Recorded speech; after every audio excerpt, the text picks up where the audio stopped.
for any adofono mema obibia akwaba ede eba too much GHSO muso for muniaba ekeskapa ne so minimo edi ehye na mo munim se je just dana che se ensamwa ekochi ekobreman ena yede ebesom ahwefo ene etifo na ebusuafo yimbonra ensem no emu se de dane da eye nkrofo bebre entimi wu ewo wiase afa na nyina ebinom se ane nyankopon eye nyamepe ena wato nsade afre nipa no ebinom ye omosi ane o we de ye ne bone ena amano apako wie eye ne sa na ene de yi evangelist a wo kuma se de se waji eye ni din ye papa eba no se ni preaching eba no ne se de o de atemesi efa dodo na edi enim no na eye evangelist American wasem ye evangelist Akwesi Ewua a wo ye founder and leader ede ema eye Pillar of Zion Church International ene de wodin sembi ababetu edwa wo chiri mu dienti a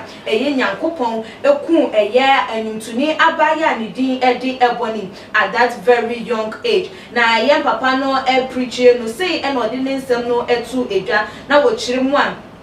enyoma bi wo hono ma nyankopon hwe na wo hu ne se eye ade we ya nipa we yiye anase ade we ya abrante we ya na ababa we eyeyi ede eye ohaw ena ebeba ede amane ena ebeba wo betwe eye akra bebre ede akọ eye bonsam jem anase wo betwe akra bebre ede ama eye bonsam ahenia eno ena ema eye wo no susu edwen ho se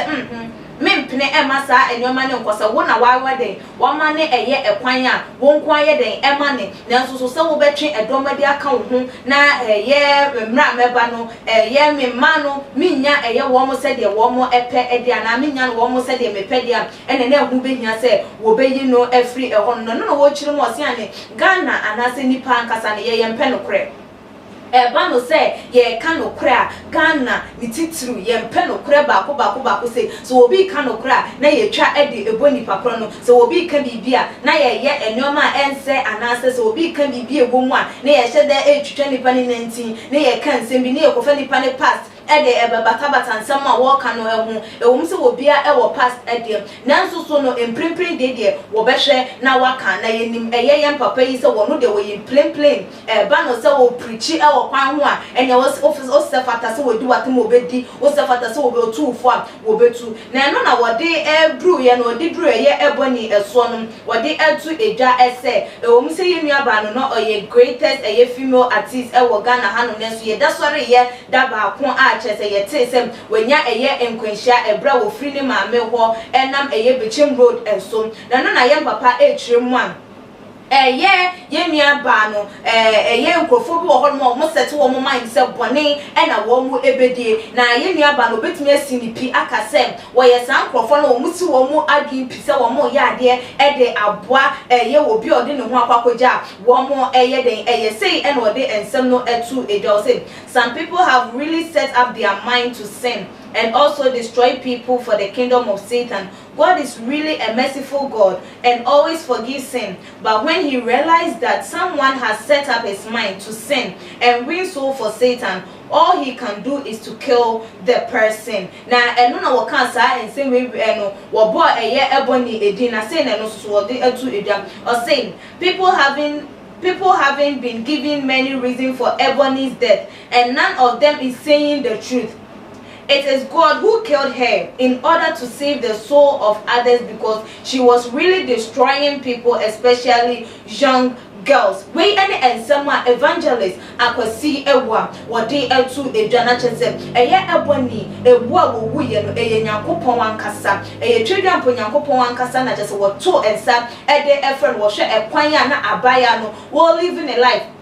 enyoma no woto enyoma no de bebeto eye abonte ne eye mabunu no so ne titu ne eman se de na wo mususu follow eye abaya no na ehu ebenya so obeyi ne fo because eye wo hwe eye ebonia na wa setting the mind up se do dey can make example say wo ho sina adwin pise boni be dey mi di e de aboabo nsama hini enu bi na abaya no eye nti na yakopon ni any other option bia so obeyi no e de fro na susu nkrofo sorry a na wo mo kan sem e na abaya no say o mo mpese wo mo be kan no no dear, one slow, one ferry, one just one drink the nipa beka do ni man say Nyankopon aso anu na wo ka Nyankopon ensem na say mobagina dio some ngini dio wo no de Nyankopon aka ache no e na wo ka won frem won fa bi so nya den enka eye huntu hu ne sem eye Nyankopon e na to ensa e de efre eye ebony race na nsem we beto odwa na ebusuafo ye ya nim se Bible krampo e ma ye tese so wo no de odibo ye ni bu enye ne fe ne mum na den sacha wo ba ne titu krampo no wo ba esa de ma eye adeboyefo enti nsem we eye evangelist e wadi etu odwa na me krampo ye ma dwumu na asanso na na Ghana fo bi no musoso edwen e ho se na ye de na Nyankopon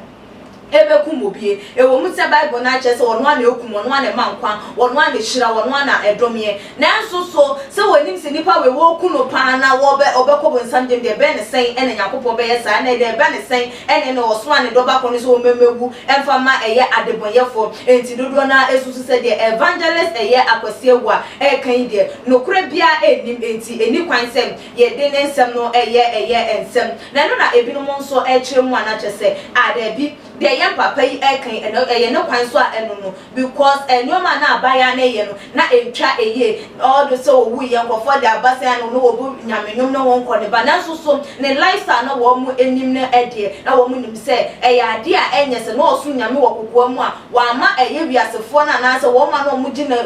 chi no ehunu so wo no osu ni Nyankopon e wo kokwa mu e biase that time wo men ko for backslide ya wa ma wo mu aye enti no eye de ye papa eka no eye no kwan so a eno no nanso abusuam said ya adwen ba ko adwen eni ba ko fo etim na esu obia ne said ya wadwen na esu obia ne said ya wo ye de wo kire eye ni nomum wo hwe ye papa evangelist akwasi ewa wo ye obi a wo no de ade ye AI obeka se eye bia obeka se ye bi nanso so ni definition for eye denti a eye eboni efratas fatas isun eye na kakra ana say na wo so hun because eba ne say na Nyankopon ebetime ku obi onim se nipa we mi ku no efratas fatas isun wo kwopon samde no obe wudi ma adeponyefo enti den na wo dwen fa eye yem papa ni nsem ode atu dwa no ehun eye because of say wo pe hype ana say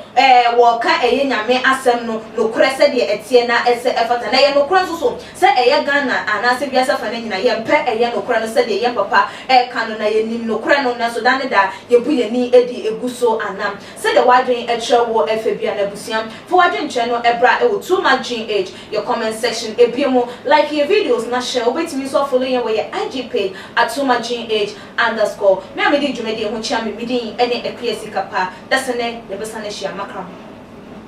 Too much GH. Shout out to